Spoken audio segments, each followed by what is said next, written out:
You know, I'm just going to test and see if this door is locked. It's not locked.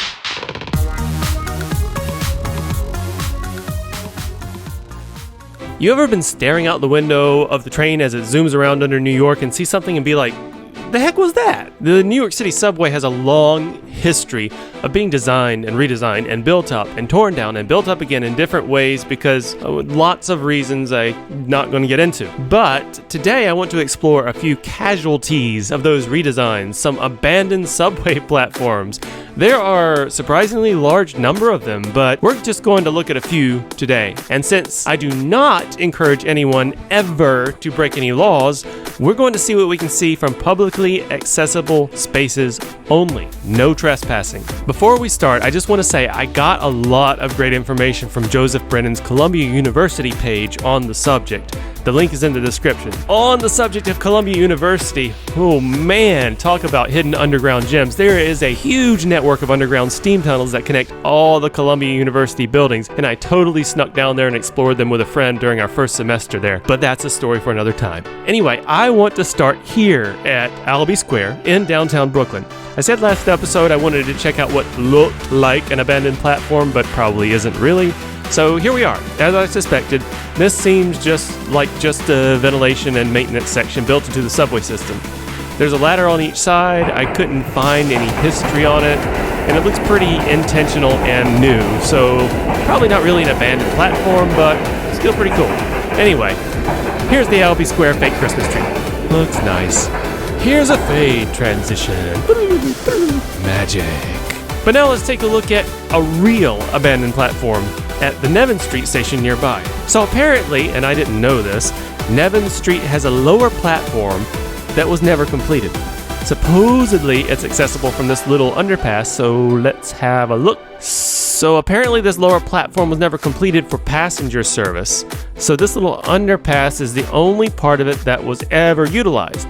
But when you take the 2-3 from Hoyt Street to Nevins Street, you can see the infrastructure and ramp built for the trains to go to the lower level via a switch that would have been installed. You know, if it was ever finished. But while we're here, I guess we need to try and see what we can see. Warning, lead work area, poison, no smoking or eating. Okay. Oh, we can see. There's holes here. Can we see that? Oh, heck yeah. Whoa. Look at that! I did not expect to be able to see the actual station. Can't see through that hole. Maybe there's a better view. Oh, that's a nice view. Look at that, all lit up and everything for us. Man, all right. Lower platform of Nevins Street. Check. Got a good shot of it without even opening a door or trespassing or anything. Cool.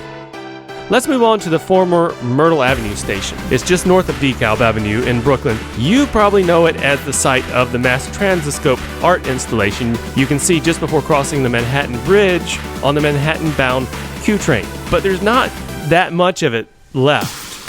The Myrtle Avenue platform served passengers from 1915 to 1956. I think there's still an intact mezzanine area of the station somewhere around here, but I couldn't find any information on where the entrance to that is. Besides, even if I knew where the entrance was, I'm sure it's not open to the public for safety reasons. And again, no trespassing. But the Mass Transiscope artist, Bill Brand, took some pictures of the Myrtle Avenue station mezzanine, and you can find those on Joseph Brennan's website. The link is in the description again. Let's fade from here to Bowling Green. Magic! There used to be a shuttle train from Bowling Green to South Ferry. For whatever reason, people didn't want to walk. I don't know. But it operated from 1909 to 1977, pretty long time, in order to allow mainline trains to use the tunnel to Brooklyn. So let's check it out, because you can still see the shuttle platform from the island platform here at Bowling Green. Brennan has some good pics on his page from 2001, but let's see what we can see in 2020. So it looks like, I can definitely see the platform. It looks like it just part of the regular Bowling Green platform, but blocked off because they don't want you to look at it or something. Okay, it's not in service. All right, well, let's normally I'd be like, hey, what's this not in service train doing? But let's just get it out of the way. We need to get it out of the way so we can actually see the former shuttle platform. All right, cool. Maybe, so Brennan has some good pictures on his page of some vintage signage. Let's see if we can find some vintage signage. I don't think so, because his are from 2001, 2003, something like that.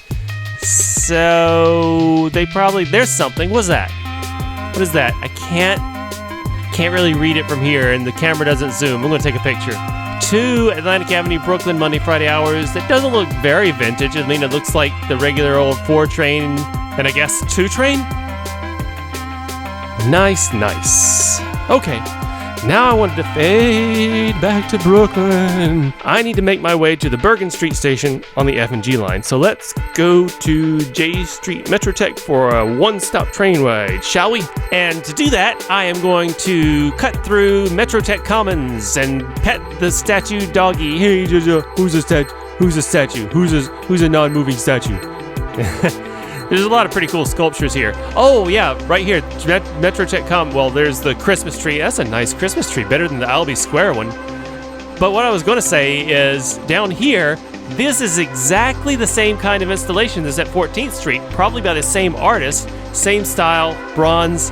So I guess this is just like a continuation, NYC Sewer.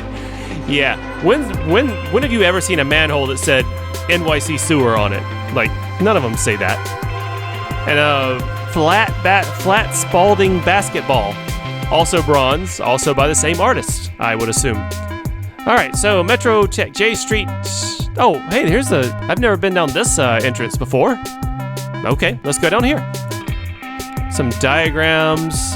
Looks like for the visually impaired. Very cool diagrams. No time to check it out today. That's not what we're looking at. Let's swipe on through to the other side. Take a one-stop trip to Bergen Street. Let's see. Anytime, look at that. R179 C train going the other way. We're not taking the C, we're taking the F. So, how long till it gets here? 1 minute. Oh, okay. That's right. The D train is running on weekends. Now see, F will not serve this station on weekend. D will stop here instead. The MTA released a video explaining why that is, and it's something to do with CBTC and I don't know. It's whatever. Here's the D train at J Street Metrotech, just because the MTA says so. It's a nice clean train for a regular R68. Nice. All right, well, this was unexpected and I guess quite pleasant. That's fine. Take D train from J Street Metrotech instead. Have a seat. There's our good old R179 C train. Are we waiting for a transfer or like what's going on? Come on, let's go. Cool. Ooh, we're racing the R179. Heck yeah. Oh wait, we're not really racing it. That one's gonna turn off the Hoyt-Schermermer horn. I did not realize there was a mad crazy incline between, to get to Hoyt-Schermerhorn from J Street Metrotech. Okay, Bergen Street.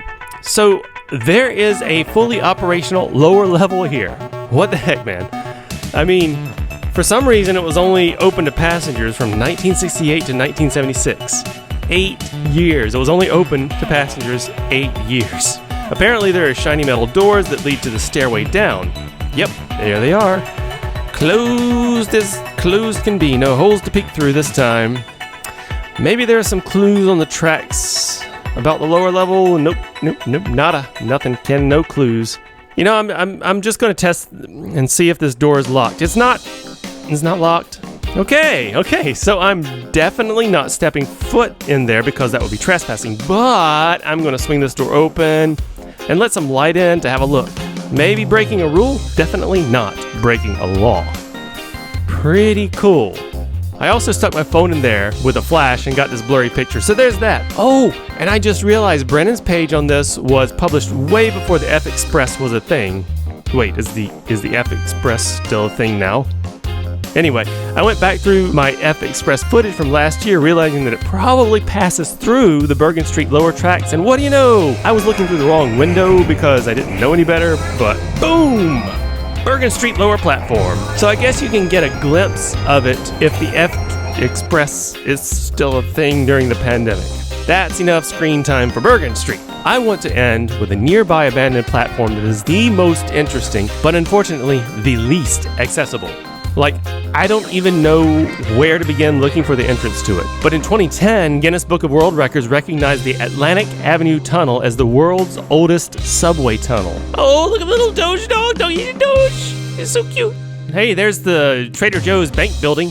But back to the subject at hand. Crazy. World's oldest subway tunnel, right here in Brooklyn, and running right under Atlantic Avenue from Ballroom Place to Columbia Street. Constructed in 1844, it was meant to improve street congestion, but it was sealed in 1861 all the way until 1981, 120 years it was sealed, when Bob Diamond rediscovered it. Bob must be a fellow urban spelunking enthusiast. He even gave tours of the tunnel for almost 30 years until the Department of Transportation nixed that in 2010. But apparently you can peep a bit of the tunnel at Le Boudoir, which is somewhere around here according to Google Maps. Parts of the tunnel have been incorporated into the bathroom there. But I'm not going to carry my camera into a private business, so here's a pic from the Instagram page, the Le Boudoir Brooklyn Instagram page. Man, I would love to check this tunnel out. I wonder if Bob's still around to clue me in on how to access it. Why don't we take a short bus ride, just for fun? I want to take the B63, because the 61 goes to, turns up Smith Street. That's the 61. That's exactly the bus that I don't want to take. So let's get that on out of here. Oh, the 63 is right behind it. Cool. All right. There's my 63. Nice new model, whatever kind of bus that is. I'm not a bus guy. But hey, for you bus people, I'm about to use my transfer. No wasted transfers here. Check it out. Boop. That was the transfer sound. All right. So we transferred from the D train from J Street Metrotech to the B63. So, because why not? All right, and now we just ride the bus. Yay, only a few stops, but it stops at every stoplight. Welcome aboard. Add your phone, stop the spread. No thanks. Well, that's actually a really good idea. I know there are contact apps out there. Oh, it looks like the 61's still ahead of us, and the 63 guy was like, honk, honk, come on, stay ahead of us, because he didn't have anybody stopping. Bus drivers got to look out for each other, because these streets are crazy congested sometimes. And there's Trader Joe's and the pandemic grocery line again. Man. I guess because it's Saturday, that's when I do grocery shopping, I don't go on Saturdays, because I don't want to wait in line for a long time to look through groceries that might or might not still be available. Anyway, heading on, stopping here. No, not getting off. I don't think we'll get off here. We'll go a couple more stops. There's the 61 still there. 61 should turn off at Smith Street, so it won't have to be bothered with that. Yes, there it goes. Left turn lane, 61. And there is PetSmart, where they apparently have giant dogs for sale or for adoption. Come to PetSmart today and adopt a giant dog. That was a cute dog. All right. Pizzeria Sotto Casa. I think that means it's Italian for like under house or down house or basement house or something. Pull the cord. Oh, it didn't make didn't a bing, stop requested, just the light lit up, but there was no sound. Smelly Christmas trees! I love the smell of Christmas trees. This is a good place, perfect place to stop. I'm pressing oh, come on! Yeah, they're opening because I forced it open. I was touching the tape and it wouldn't go. Anyway, hope you enjoyed this episode. A little bit of history, a little bit of fun, a little bit of writing, and don't forget to subscribe.